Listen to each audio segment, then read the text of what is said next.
been good to have this at halftime. Would have been a good press conference. So, unfortunately, we didn't play well in the second half, especially offensively, and didn't play well at all in the first half defensively. So that's not a good thing. We did win, so we're 4-0, which is, the best that you can be from a record standpoint at this point. But kind of more similar to the first game of the year, where we played really well early and then didn't. And I thought we had overcome that, by the way the last two games had gone, of having really big leads like this one at halftime and coming out. And obviously we didn't do that today and tried everything, but got to figure out something better. I'm sure they started like a lot of people, probably like a lot of our fans, like, all right, this one's over. Let's, get ready for the next one. With, a great team coming in here. So unfortunately that happened. The good thing is you take parts where you say, okay, well, we're really good on offense, we're really good on defense. We just weren't consistent at it. So that's better than we've all been around teams or games where, you don't feel good about a side or both sides at all. So now we just got to put it together, which again, we did a week ago, but every game is independent of the other, and every week is brand new. So got work to do and get some guys back healthy too that missed today. You talk about putting it all together. Is there a simple way to do that, or is that just something you have to kind of filter through in practice? Well, I'm not going to overreact because we just did it 2 weeks in a row, and so, maybe it's a good thing. I try to look at things, and, if we were sitting in here and we would have played another half like that, and we would have been 200 to whatever, 20-something combined score this season, it'd be hard to keep kids' attention, and they'd hear everywhere how great they are. So, they definitely should be listening after that. That was you would not think we won the game in that locker room at all. And so at least I think they're starting to understand we want to be great, and you got to knock people out when you have a chance. We had plenty of chances, including the end of the first half. We let them go down and score a field goal. The third quarter should have come out and put it away. Lane, how would you evaluate Jackson today, and is this still a week-by-week kind of thing? I thought, which you'd be surprised if we're not scoring any points in the second half, that I would say this, and being so heavy run. Statistically, I thought Jackson played well. Was even more physical in the run game than I'd like, and tried to stop him a couple times.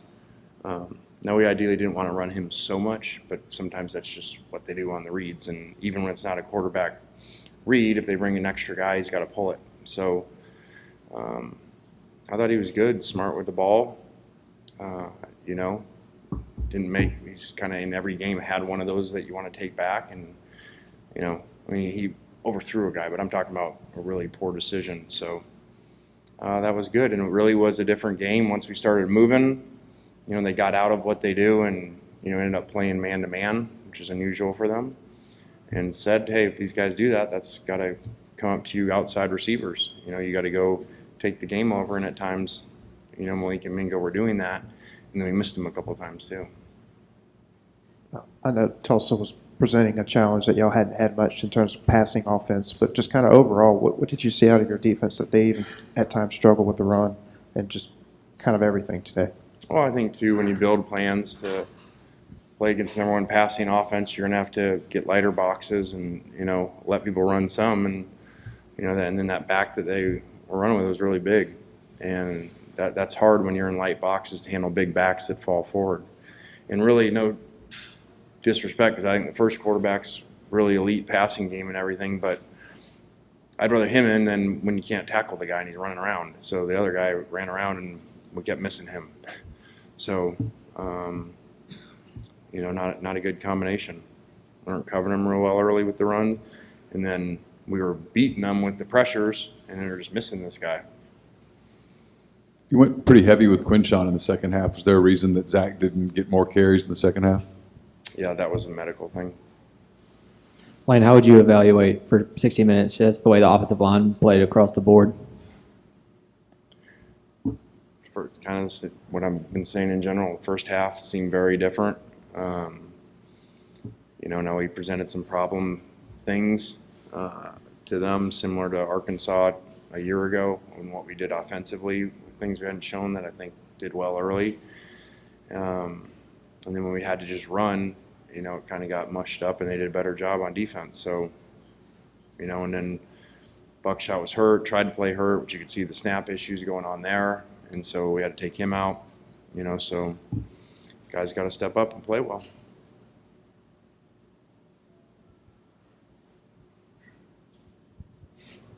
Coach, obviously you made it a issue this week about getting the fans out there. Talk about how well you were excited about the fans out there today. Were you at the game? Yes. Okay. I must have been at a different one. So, is what it is. I didn't think looking around it was very full, and obviously at half, but, the students left too. So, when you don't score in the second half of the game, I'm not really up here to, try to motivate the fans. But I got to do a better job motivating our players, and we do that and keep this longest win string since 1947 or something. Kyle told me at home. Keep that going, then maybe we'll be here next week. Coach, Judkins had a really dynamite game today, leading in rushing yards. What would you say about his performance against Tulsa? I think he looked really good, made some good runs. Fortunately, the big fourth down wasn't able to hold on to the catch that would have been pretty significant, game-changing play, versus cover zero and a pick route for him. But he continues to play well, especially for a freshman. And then I didn't think, there at the end there wasn't a lot of room to run, is why the quarterback had to pull and stuff because they were just so loaded and tight there. Lane, what was kind of the biggest culprit to the offense not being successful kind of in that second half, you think, based on the eye test there? Yeah, I like to think I usually have pretty good answers at that. It just felt like, one, we didn't want to take a ton of risk because the game was going our direction,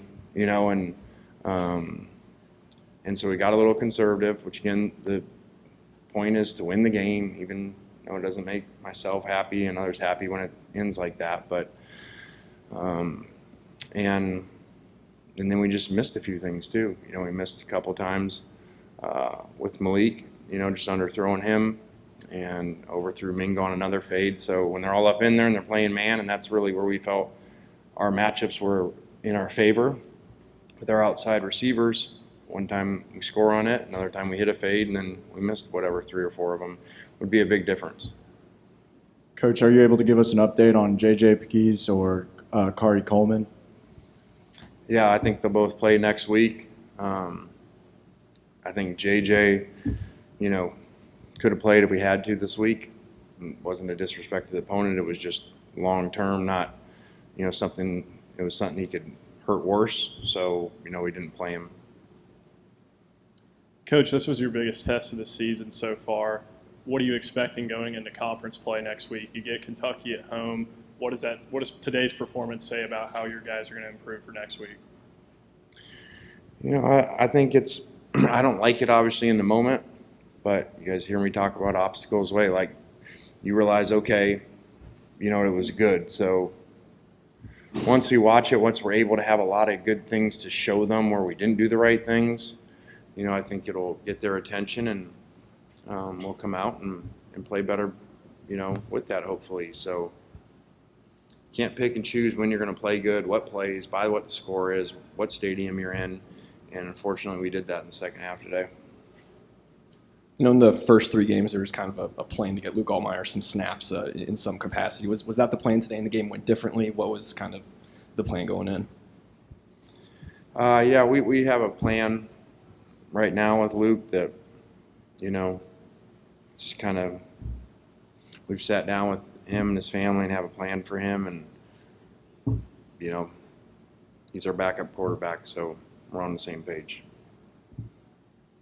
Lane, just those last 3 or 4 stops for the defense in the fourth quarter, what did you see kind of click for them in those drives that maybe wasn't working earlier in the game? We weren't missing the quarterback so much. I mean, we had there's significant fourth down play. We come free on the pick. The quarterback's right there to sack and ends up throwing a touchdown, I think, on the play. So just more consistent with the rush guys and the blitzers getting there and tackling them. Lane, you mentioned that, you know, in the locker room after the game, it didn't seem like with the guys that it seemed like you had won that game. What's kind of your level of concern after, you know, the way that y'all ended it in the second half? Well, like I said, you know, I'll get better over the next 24 hours about it. And, you know, I already, you know, this team's done that. Tulsa's done that to a lot of people. You know, you look like there's a lot of times they go into places. Cincinnati, who's number whatever 3 or 4 in the country, you know, a year ago and 1 yard away from winning that game. The Ohio State game's close. You know, these guys have gone on the road, played really good teams, and hung around with them. So this is more normal what they do. You know, it just looked like it wasn't going that way early. Lane, 2 weeks in a row, gotten a targeting call that didn't look like there was any intent. Do you like the way the rule is being enforced, or I mean, is it just that cut and dried? If you hit the head, it's a target. Yeah, I mean, it's for medical reasons. It's a good rule, and you know, we've been able. I remember I was in the NFL, I think, when it started, and everybody said there's no way we can coach him out of it, and it has. You know, and the type of hits have decreased dramatically because of the rule being changed. So it's not fun when it happens to you, but you know, it's a good rule. All right, thanks, Coach. Yep. Players in next. Now the defenseless player block, all right, that's a whole different rule because the defensive player block, I'm the receiver, I'm going in to block you, and you're right there, and the ball's coming right at me, and now I'm not supposed to block you. Because today we got one that calls back the fourth down that he's just blocking him like you teach guys in Pee Wee football. So that rule, that one I don't understand. You're not defenseless when you can turn your head and look.